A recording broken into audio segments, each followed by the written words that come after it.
Bien, a esta hora de la mañana ya estamos con nuestro segundo invitado. Le damos la cordial bienvenida al economista Diego Borja y esta vez está de manera presencial. Ya es la segunda vez que lo tenemos de manera presencial acá en los estudios de Ecuador en directo. Bueno, me imagino que está por acá de visita por Guayaquil, por las fiestas de Guayaquil. ¿Cómo le va, economista? Bienvenido. Buenos días, un saludo para usted, para el equipo, para toda la audiencia. Efectivamente, estamos acá en celebración con Guayaquil, 204 años ya de la independencia, de la lucha por la independencia, ¿no? Momento para recordar la voluntad de libertad que tiene esta ciudad y que tiene este país. Bien, gracias, economista. Antes déjeme saludar a Margarita Hidalgo, que hizo un super chat, y también a Narcisa Andrade. Gracias, la gente que hace aportes. No se olviden de seguir dando los likes. Gustavo Jiménez empieza con la entrevista. Gracias, Jaime. Economista, bienvenido una vez más.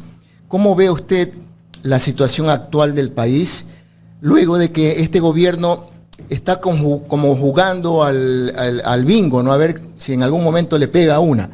Y los ecuatorianos seguimos sufriendo con la situación actual, no solamente en el tema delincuencial, sino también en el tema de los apagones que afecta a la economía en general.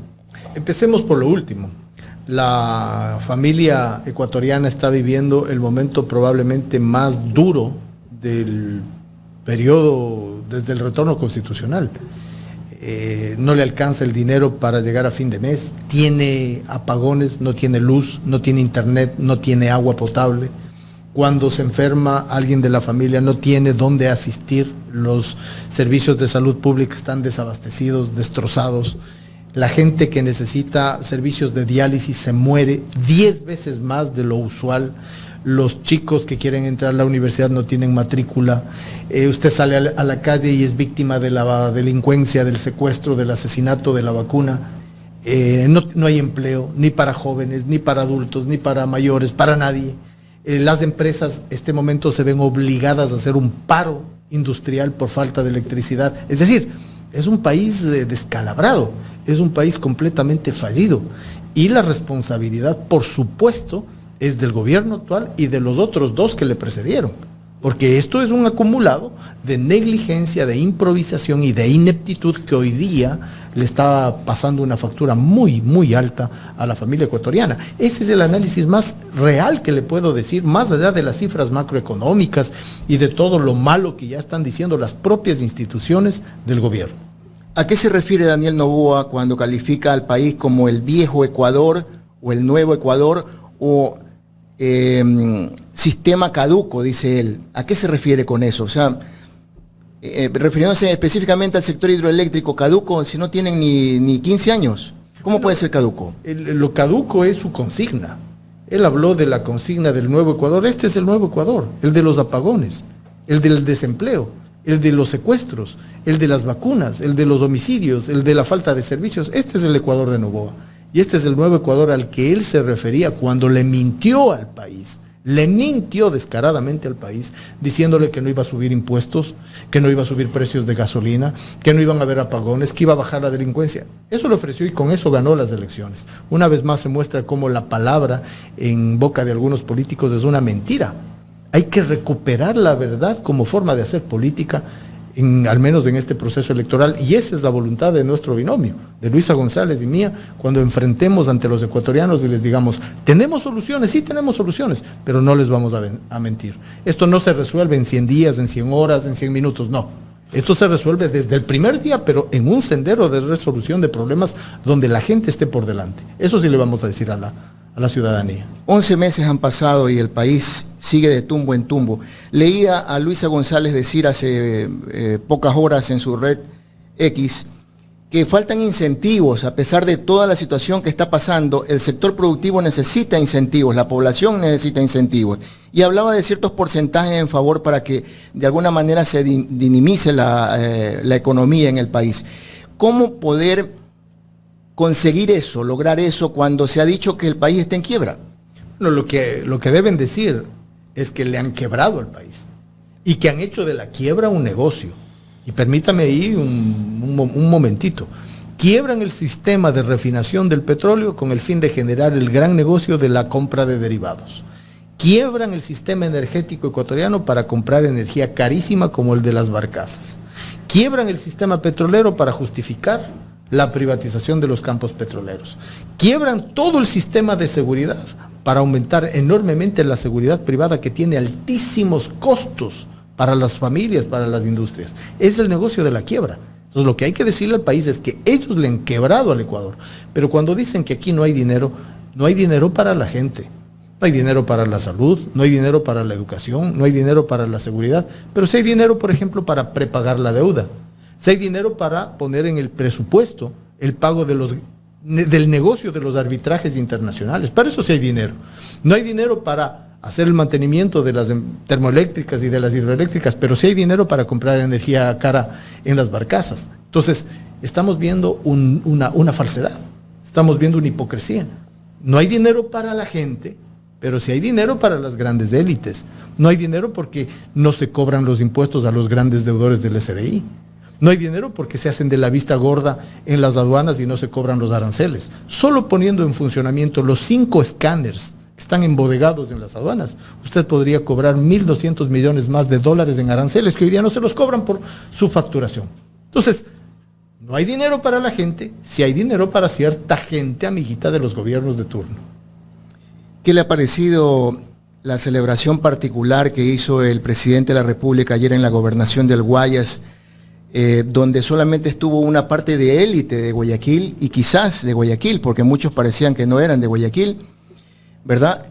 Y que aprovechó esa oportunidad para poder condecorar a su señor padre, Álvaro Noboa, que había desaparecido de la palestra política y que apareció ayer emocionado a victoriar a su hijo, que después de 5 oportunidades de él como candidato a no lograrlo, lo logra su hijo. ¿Pero para qué? Para demostrar lo que hoy estamos. Mire, si usted quiere tener una muestra de cariño, de respeto, de consideración con su padre, está muy bien. Yo tengo con el mío en mi casa o en la casa de mi padre. Y ahí le reconozco y le agradezco. Pero Noboa confunde el ámbito de lo público con su hacienda privada, con su empresa privada. El ámbito de lo público es ámbito de lo público, es ámbito del servicio. Es ámbito de ponerle a las personas por delante, a la gente por delante. No es el ámbito privado, él no está en una hacienda. Si usted, y tiene todo el derecho, usted, yo, todas las personas, el derecho de reconocer a nuestro padre por todo lo que nos ha dado, pero en el ámbito privado. No puede confundir el reconocimiento a su padre en el ámbito público. Eso no es coherente con el concepto del servicio público. El problema es que Noboa confunde el servicio público con su hacienda. Y eso no podría yo estar más en desacuerdo con esa acción. Existen más preguntas. Le voy a dar paso al director para que continúe y si hay oportunidad más adelante le vuelvo a preguntar, economista. Gracias, Gustavo. Economista, hay una caída del PIB en nuestro país al segundo trimestre del año, ¿no? 2.2 es la caída. En medio de esta crisis, ¿cómo terminará este año el Producto Interno Bruto? La caída que usted menciona, que está en el informe del Banco Central, es antes de los apagones. Sí, exacto. Entonces, imagínese usted cómo va a aumentar ese decrecimiento de la economía ya con apagones. Les están obligando a los industriales a tener apagones de 10 horas. Esto es un paro energético. No es un paro de los trabajadores, no es un paro de los empresarios, es un paro que el gobierno les obliga a tener a los empresarios, con toda la consecuencia. Usted piensa en cualquier industria. He hablado con tantas industrias en los últimos días. Piensa en la industria cárnica, piensa en la industria lechera, piensa en la industria camaronera, en todas. Y piensa en el pequeño, piensa en la tienda, en la heladería, en el salón de belleza, en el gimnasio, en el taller, en la vulcanizadora, en la mecánica. Esto es un desastre a todo nivel, a la gran empresa, a la mediana empresa, a las que tienen que apagar los hornos. Usted apaga el horno y no es que después de 10 horas lo prende y ya inmediatamente se vuelve a hay que esperar 2 horas. Hay que esperar 2 horas más y 2 horas para enfriamiento. O sea, esto es un descalabro. Entonces, antes de los apagones ya teníamos un decrecimiento del menos 2.2%. Después de los apagones yo me temo lastimosamente que vamos a tener un decrecimiento del orden del 3.5, quién sabe si del 4% de la economía al final del año. ¿Qué significa eso? Menos ingreso para las personas, menos empleo, menos consumo, más endeudamiento privado para pagar el día a día, para llegar al fin de mes con la factura. Desempleo y angustia, desesperanza, ganas de no estar en el país. Todo el mundo quiere irse, jóvenes, medianos, viejos, todo el mundo quiere irse, porque es un país que no le da alternativa a su gente. Es terrible lo que estamos viviendo. Y conversaba hace pocos minutos con el doctor Miguel Calahorrano y justamente él, como experto en temas energéticos, yo le preguntaba si se podía evitar esta crisis que tenemos en este momento de energía. Y él me decía que sí, que era reparar las centrales termoeléctricas que más o menos, de acuerdo a lo que sacamos cuenta, esas centrales, sin contarlas todas, habían más de 900 megavatios, ¿no?, en reparar esas centrales. Y que si esas centrales entraban a funcionar, no había ni una hora de apagón. O sea, esta es una ineptitud del gobierno. Y le pregunté cuánto se iba más o menos en la reparación de varias centrales. Y él me supo decir que podría ser unos 40 o 50 millones de dólares, que tal vez podía ser más. Que hubiesen sido 60 millones de dólares. Con 60 millones de dólares tal vez no estuviéramos viviendo esto. A pesar de que el presidente en el debate del año pasado se presentó casi que como un experto energético y dijo, yo soluciono todo este problema en 9 meses. Lleva más de 10 meses en el poder. Y no lo ha solucionado, lo ha profundizado. Lo ha profundizado. Porque aquí hay que hacer una diferenciación. Por un lado, usted tiene la negligencia, la improvisación y la ineptitud para hacer los mantenimientos de la planta energética, hidroeléctrica, termoeléctrica, en general. Es falta de mantenimiento, falta de inversión, o lo que en economía se llama desinversión. ¿Qué significa desinversión? Usted tiene aquí este estudio y usted tiene todos los días que limpiarlo, tiene que mejorar algún micrófono que se daña, la luz eléctrica, un foco que se quema. Eso es estar todo el tiempo haciendo mantenimiento. Si usted no lo hace, esto se le va a caer en pedazos. Así es. Eso se llama desinversión, porque usted lo deja morir, luego viene y dice, chuta, aquí debía haber hecho esto y el otro. Como no lo hizo, el costo es mucho más alto que si lo hubiera ido haciendo poco a poco. Entonces, en el Ecuador se ha hecho una desinversión en el sector energético, por un lado. Y por otro lado, como la demanda aumenta cada año, la demanda aumenta más o menos en el Ecuador 5% en consumo de electricidad. Como aumenta cada año y usted tiene 7 años en los que no se ha hecho nada, tiene un déficit de producción de energía para poder solventar esa necesidad de consumo aumentado.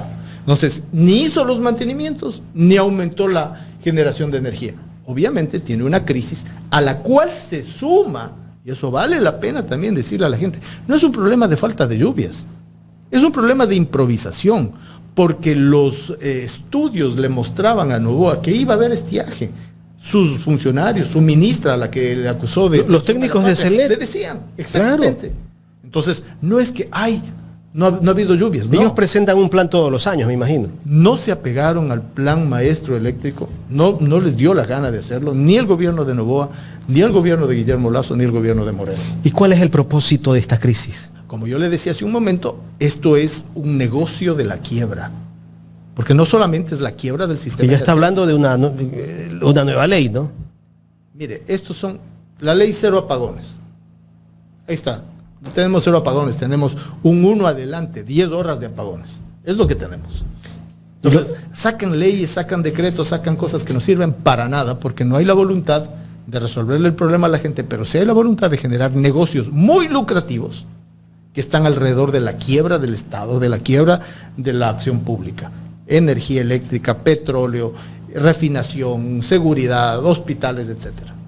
Economista, quiero pasar a otro tema, la deuda externa. En 7 años la deuda externa ha aumentado 50.000 millones más. ¿Qué se debe hacer con esta deuda? ¿Renegociar? ¿Hacer una auditoría? ¿Qué es lo que hay que hacer? Porque... Varias acciones. Tiene primero que saber en qué se usó, porque ha aumentado 50.000 millones. ¿Y dónde está? Si usted se endeuda en $50.000 y se compra un departamento y deja de pagar arriendo, ahí está su deuda. Claro. Está en el departamento. Ya no tiene que pagar arriendo, paga la cuota al banco. Pero acá es 50.000 millones, ¿y dónde está? No tenemos más hidroeléctricas, no tenemos termoeléctricas, no tenemos nuevos puertos, no tenemos carreteras, no tenemos nada. No hay hospitales, no hay escuelas, no hay seguridad, no hay equipamiento para la policía. ¿Dónde está? ¿Hay que hacer auditoría? Claro que sí. Pero como ya la cosa está hecha y el daño ya está hecho, hay que sentarse con los acreedores a negociar plazos y en los casos que se puedan montos que nos permitan desahogarnos. El Ecuador está ahogado. Usted no puede pagar si está ahogándose. Tiene que volver a producir, tiene que volver a crecer, incluso para poder pagarles a los acreedores. ¿Cómo se hace eso? Sentándose con un plan propio, donde esté la gente por delante y diciendo, denme un respiro incluso para poderles pagar. Eso es lo que hay que hacer. Claro, pero lamentablemente no lo están haciendo así. Economista, ¿cómo solucionar o cómo recuperar a este enfermo que está en terapia intensiva en este momento, que es el país? ¿Qué se debe hacer? ¿Qué debe hacer un nuevo gobierno? Mire, primero con patriotismo, y esto no es un decirlo. Primero poniendo a la patria por delante, al Ecuador por delante. Segundo, con un plan. Y tercero, con acciones y soluciones, diciendo y haciendo lo que hay que hacer. Nosotros en el binomio Luisa González, Diego Borja, y en el equipo que además siempre hay un llamado a un equipo cada vez más grande, con valores, con voluntades, con buenas intenciones, ¿no? Poniendo el interés ciudadano por delante, usted puede resolverlo, porque tiene un camino de solución. Nosotros, ¿qué hemos dicho? Vamos a poner las necesidades de los ecuatorianos por delante y resolver esas necesidades. Son muchas, pero hay un orden de prioridades, hay un orden inmediato. Las necesidades de empleo y de crecimiento, las necesidades de seguridad, las necesidades de salud, las necesidades de educación, las necesidades de energía. Ese es el orden de prioridades. Cuando usted tiene un orden de prioridades y sabe cómo hacerlo, no tiene improvisados ahí, usted tiene ya un camino trazado para empezar a resolver los problemas. Otra vez, no se lo puede hacer en 100 minutos, pero desde el minuto 1 usted ya traza el plan de acción y de solución. La crisis de inseguridad. La crisis de inseguridad. Acá dicen, les oigo a todos los candidatos, mano dura, mano dura, mano dura, mano dura. Ya, usted más tiene armas. que tener mano dura. Tiene que tener, eso es potestad del Estado. Pero tiene que tener inteligencia. Combatir las causas. Tiene que tener tecnología. Tiene que combatir las causas y el semillero de la delincuencia. Tiene que tener control y regulación del sistema financiero. El Ecuador es un país dolarizado. Si todos los días se lavan millones de dólares que van a dar a las bandas criminales, va a tener unas bandas criminales con un poder económico gigante y un Estado reducido. Entonces, tiene que tener un conjunto, un combinado de acciones. Mire, óigale al presidente Bukele. Bukele dice, sí, mano dura con las bandas criminales, pero también educación, pero también salud, pero también empleo. Entonces, ahí sí usted está evitando que haya un semillero para el florecimiento de la delincuencia, pues. Correcto. Gustavo. Sí, economista. Otro sector que está colapsando es el sector petrolero. Decían que en el gobierno de Rafael Correa todo fue maravilloso porque había el boom petrolero. Y sin embargo ahora estamos con una crisis terrible. Sumado a que en la consulta popular que se hizo en el gobierno anterior, el pueblo decidió que se cierren algunos pozos petroleros, ¿verdad? En el ITT. Y esto aquí está perjudicando. Leí un informe de Petroecuador que hablaba de una pérdida de 8.000 barriles de petróleo por día. Esto de aquí lo podremos recuperar porque el petróleo es importante para el país. Bueno, me gusta mucho la pregunta que usted hace porque nos permite reflexionar en lo siguiente. Hemos escuchado muchas veces decir que lo que tuvo Rafael Correa fue suerte. La suerte de que el precio del petróleo aumentó. Eso hemos escuchado. Pero aquí no fue suerte. Aquí fue política petrolera en beneficio de la ciudadanía. Y le digo con cifras. El gobierno de Guillermo Lasso tuvo más meses promedio de petróleo por sobre los $100 por barril que el gobierno de Rafael Correa. Más meses de petróleo a $100 que el gobierno de Rafael Correa. Y sin embargo, cuando usted compara, por ejemplo, la curva de precios del petróleo con la curva de PIB por habitante, usted tiene que en el gobierno de Correa el precio del petróleo era alto, pero el PIB por habitante era más alto. En cambio, en el gobierno de Lasso, el petróleo era alto, pero el PIB por habitante cayó. ¿Qué significa eso? Que a pesar de que tuvieron precios altos, como no había una política petrolera para beneficio de la gente, cayó la salud, cayó la educación, cayó la seguridad y cayó el bienestar de la gente, aumentando pobreza y aumentando extrema pobreza. Entonces, no solo fue que hubo precios elevados del petróleo, sino que hubo utilización en beneficio de la ciudadanía de esos precios elevados. Política, no suerte. De acuerdo. Sin embargo, los organismos internacionales avisoran a un Ecuador en descenso. En un descenso y dicen que podría llegar al 0.3 menos, ¿verdad? Esto de aquí no es esperanzador para nadie, mucho menos para un nuevo gobierno. Hasta inicios de año, en la previsión económica que hacía el Fondo Monetario Internacional para el Ecuador, este año iba a no crecer, o a estar estancado. No aumentaba, 0%. Pero ahora, con la previsión que hace el Banco Central, no solo no va a crecer, sino que va a decrecer. Va a haber caída. Y en todos los ámbitos, en el ámbito que usted menciona, hay una declinación de la producción petrolera todos los días. Yo sigo a los analistas petroleros ecuatorianos.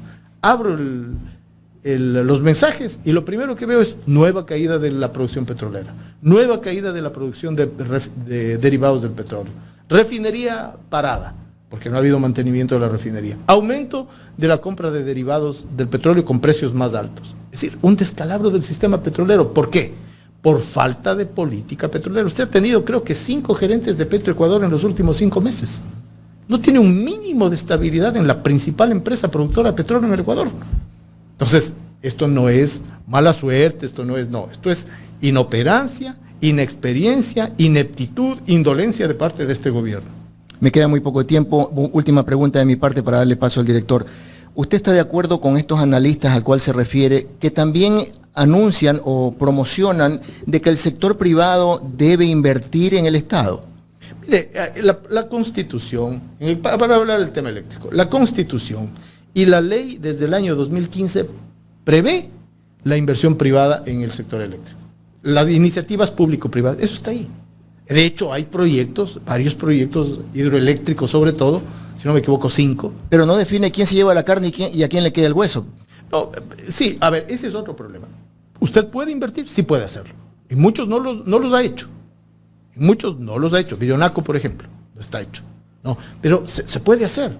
Claro, eso está ahí. Ahora nos quieren decir que el problema es porque no la Constitución prohibió la inversión privada en el sector hidroeléctrico. No es cierto. Es posible hacerlo. El punto está en que usted no ha seguido un plan maestro como el que existía sobre el tema de la electricidad. Y ahí no solo tiene que ver con que no ha habido inversión privada, no ha habido sobre todo inversión pública, no ha habido mantenimiento, no ha habido aumento de la capacidad de producción. De ahí la iniciativa público y privada está ahí. La ley y la Constitución lo permiten. Economista, esta semana la vocera de los centros de diálisis del país hizo una denuncia que hay 1.000 personas que han fallecido producto de la falta de diálisis en el Ecuador. ¿Qué lectura darle a esto, economista? Indolencia. Yo me voy a reunir con la vocera aquí en estas próximas horas, pero lo que usted me dice es indolencia. El gobierno, como le hemos escuchado a una ministra decir, ya han bajado de 200 a 180 las muertes, como que fueran números, como que fueran cifras. Son vidas humanas. Son personas que pierden su vida, hogares que ven que alguien de su familia se muere, es dolor para la gente. Yo veía que la cifra usual, digamos, por defunción natural de las personas que tienen un problema renal y que están sujetas a diálisis es de 50 personas. Hoy estamos en 500 y según la vocera en 1.000. O sea, se ha multiplicado por 10 o por 20 el número de personas que fallece. ¿Por qué? Por falta de dar prioridad a un enfermo que necesita urgentemente, un enfermo del riñón que necesita diálisis no puede esperar turno para 4 meses, pues. Es de hoy para mañana. Y esa indolencia en el tratamiento de la gente es la que está llevando a más luto en las familias ecuatorianas. ¿La responsabilidad recae a? Obviamente al sistema de salud pública, al sistema de salud, tanto del IES como de la seguridad de la salud pública. Porque si se está muriendo la gente, antes de pagar nada, usted pague a los proveedores de servicio de diálisis para que no se les sigan muriendo las personas. Pues es de sentido común. Es lo más importante que hay que hacer. Eso se llama indolencia, además de ineficiencia, de inoperancia de quien está al frente de eso. En la recta final de esta entrevista, dialogando con el economista Diego Borja, candidato a la vicepresidencia de la República por la Revolución Ciudadana. Ayer el presidente de la República invitó a todos a arrimar el hombro para sacar adelante al país y que él ya está arrimando el hombro y que todos tenemos que arrimar el hombro porque el tema de la energía pues es imposible que no nos afecte a todos. ¿Qué lectura darle esas declaraciones del presidente? Él vive en una burbuja, ¿qué hombro va a arrimar? Él vive en un espacio en el cual no le falta ni la luz, ni el agua, ni el internet, ni todos los lujos. ¿Qué hombro va a arrimar una persona así? A quien le está cargando el precio del hombro que dice arrimar es a la gente. A la madre soltera que se hace cargo de un salón de belleza, que como no hay luz no puede prender los secadores de pelo y ese día no come. A la vulcanizadora que tiene que trabajar haciendo el servicio de enllantaje y como no tiene luz no puede poner aire, no come. A esa gente le está cargando el peso y a ellos le está diciendo no arrimen el hombre, sino cárguense todo el peso de esta crisis que él la provocó y que hoy día nos la pasa a los ecuatorianos. Y ayer condecoró a su padre, uno de los mayores deudores del SRI, y lo terminó condecorando. ¿Eso qué nos indica? Que él cree que está en su hacienda, no en el gobierno. Terrible, ¿no? Que se condecore a una persona que debe más de 89 millones de dólares. Eso demuestra que hay intereses. O sea, evidentemente desde el primer día cuando él manda la ley para condonación de multas, intereses y recargos a los grandes deudores, al minuto los analistas le sacamos que los grandes deudores a los que se les iba a condonar esto era entre otros la familia Noboa. Eso es hasta conflicto de intereses.